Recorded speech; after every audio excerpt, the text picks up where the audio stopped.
When a vote occurs in the Legislative Assembly, the process is to ascertain if there is a majority view either in favour or against the question that has been put.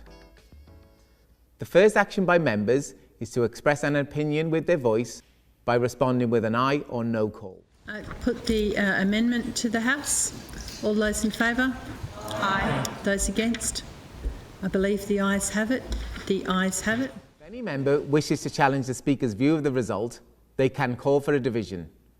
This allows for the House to physically divide into yes and no positions, with aye voters moving or remaining to this side and no voters moving or remaining to this side. The person that calls for a division must vote with the minority. Only in a tie or deadlock can the Speaker cast a vote. This ensures there is always a result or a majority in a division.